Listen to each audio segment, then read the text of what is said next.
నమ శివాయ. భం భైరవాయ నమ. నమో రాజశ్యామలాదేవి నమ. విధాత టీవీ ప్రేక్షకులందరికీ కాళభైరవుడు ఆ అమ్మ రాజశ్యామలాదేవి ఆశీస్సులు ఉండాలని మనస్ఫూర్తిగా కోరుకుంటూ మీ విశ్వసాయి గురూజీ. ముందుగా మన పీఠం మన క్షేత్రంలో జరిగేటువంటి ఈ నెల 17వ తేదీ అమావాస్య శుక్రవారం. ఈ అమావాస్య శుక్రవారం రావటం చాలా విశిష్టమైనటువంటి రోజు.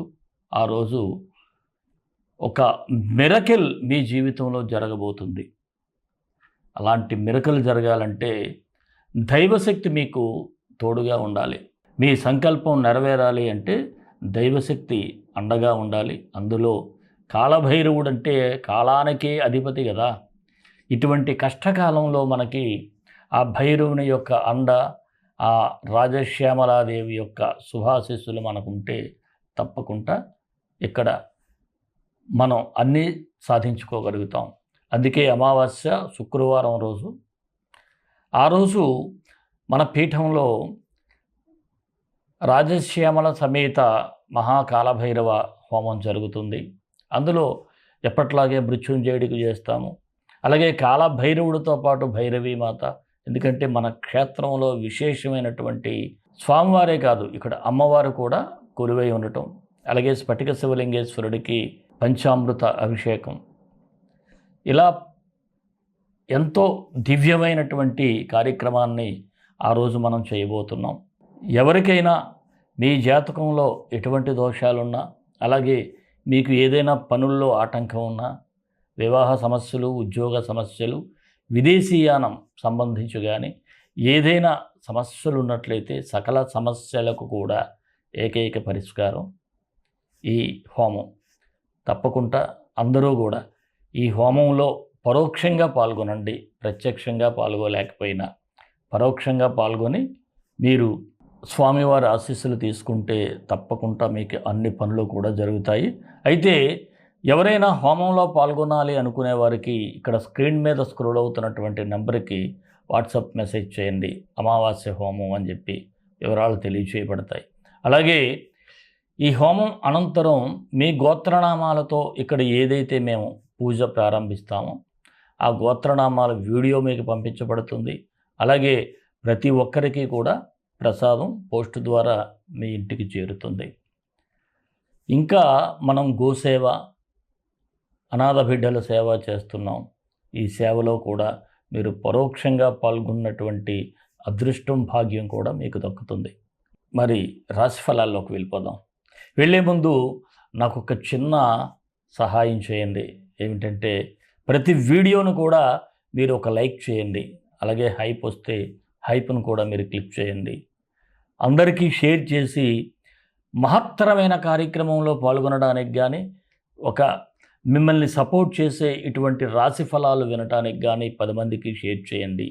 ఒకవేళ మీరు సబ్స్క్రైబ్ చేసుకోకపోతే మన యొక్క ఈ ఛానల్ని సబ్స్క్రైబ్ చేసుకోండి. మరి రాశి ఫలాల్లోకి వెళ్ళిపోదాం. మీనరాశి ఏప్రిల్ 16 నుంచి 30 వరకు ఈ రాశి వారికి ఎలా ఉంటుంది? ఇక్కడ ఈ రాశి వారికి ముఖ్యంగా జన్మరాశిలోనే శని, కుజుడు, బుధుడు అంటే నీచ స్థితిలో బుధుడు సంచరించడం వలన కాస్త మిశ్రమ ఫలితాలు అయితే కనిపిస్తూ ఉంది. కాకపోతే ఇంతవరకు కొంతమంది మీ క్యారెక్టర్ అసాల్ట్ చేసిన వాళ్ళకి కానీ, లేదు మీ మీద అసత్య ప్రచారాలు చేసిన వారికి కానీ కొద్దిగా అవి ఎక్కువ అవుతూ ఉంటాయి. దీనివలన మీకున్నటువంటి మంచితనానికి కానీ, మంచి పేరుకు కానీ కాస్త మసకబారేటువంటి పరిస్థితులు కూడా కనిపిస్తూ ఉన్నాయి. అలాగే కొన్ని విషయాల్లో పరిస్థితులకు అనుగుణంగా నిర్ణయాలు తీసుకోవాలి. మీరు కాస్త దూసుకుపోయినట్లయితే ఇబ్బందులు ఎదురవుతాయి. అక్కడ పరిస్థితులు అంటారు కదా, ఎప్పటికప్పుడు తానవ్వక నొప్పించక తప్పించుకు తిరుగువాడు ధన్యుడు సుమతి. దాన్ని పాటించండి. అలాగే మీ మనసులోని ఆలోచనలు ఇతరులకు తెలియకుండా చాలా జాగ్రత్తగా ఉండాలి. ఎందుకు అంటే వీరు నా మనిషే కదా అని చెప్పేసి మీ ఆలోచన అక్కడ బయట పెట్టినట్లయితే కాస్త ఇబ్బందులు అయితే ఎదురవుతూ ఉంటాయి. అలాగే ఆర్థిక పరిస్థితులను కూడా గాడిలో పెట్టే పనిలో ఉంటారు. కాస్త వాటిని సెటరేట్ చేసుకోవాలి. లేకపోతే ఇబ్బందులుగా ఉన్నాయనేటువంటి ఆలోచనతో ఏం చేయాలి, ఎలా ఆర్థికంగా ముందుకు వెళ్ళాలనేటువంటి ప్రయత్నాలు ముందుకు వేస్తారు. అలాగే ఏదైనా ఇంపార్టెంట్ అంటే ఈ పని జరిగిపోవాలి అనేటువంటి మొండి పట్టుదలతో కాకుండా ఎప్పుడు జరిగితే బాగుంటుందనేటువంటి ఆలోచనతో ముందుకు వెళ్ళినట్లయితే కాస్త బాగుంటుంది. లేదు ఇప్పుడే జరిగిపోవాలి అనుకుంటే కొన్ని అనర్థాలు కూడా జరుగుతాయి. అలాగే మీ వ్యక్తిగత విషయాల్లో ఎవరో ఒకరు తొంగు చూసేటువంటి అవకాశాలు ఉంటాయి, వేలు పెట్టే పరిస్థితులు అలాంటివి లేకుండా చూసుకోవాలి. ఇక న్యాయపరమైన విషయాలైతే మీకు అనుకూలంగా ఉండాలి అంటే ఒకవేళ కోర్టులో కేసులు ఉన్నాయనుకోండి, సాక్షులు అనుకూలంగా ఉండాలి. లేదు మీ అడ్వకేటే కాస్త డిఫరెంట్గా ఉన్నాడు, దానికి మీరు కావలసిన ప్రయత్నాలన్నీ కూడా చేసుకోవాలి.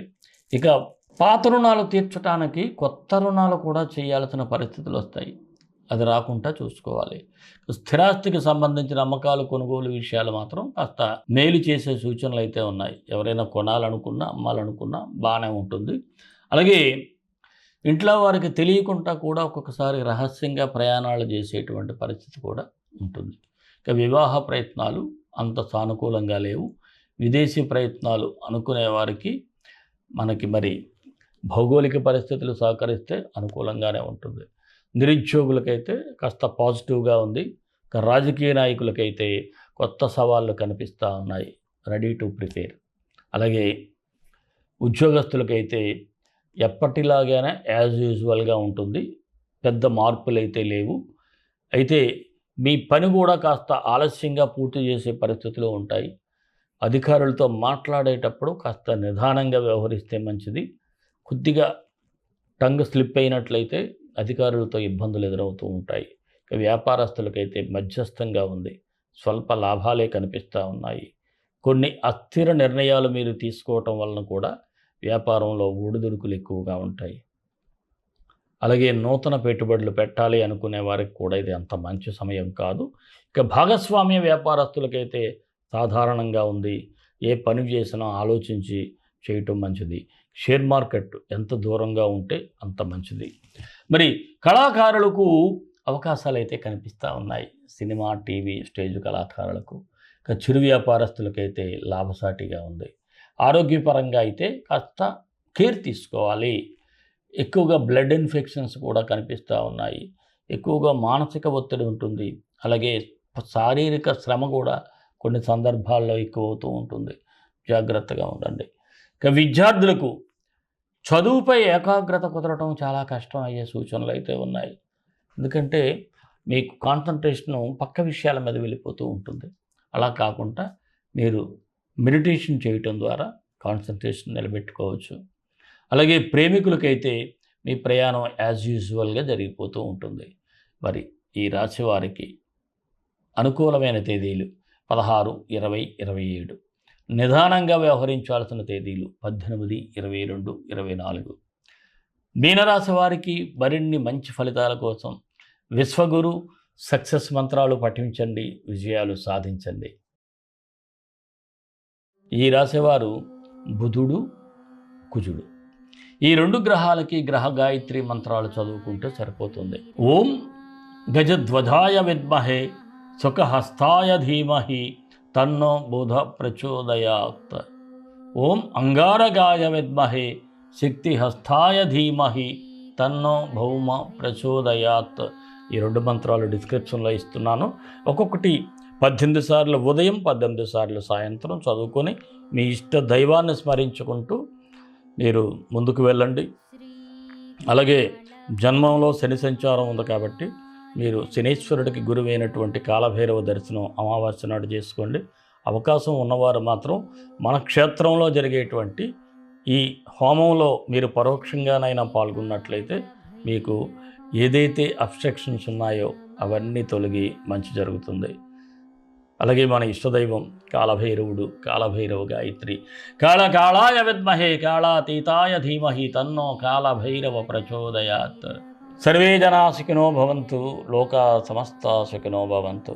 దేశం కోసం, ధర్మం కోసం, భారతీయ సంస్కృతి విలువల కోసం పాటుపడదాం. స్వస్తి.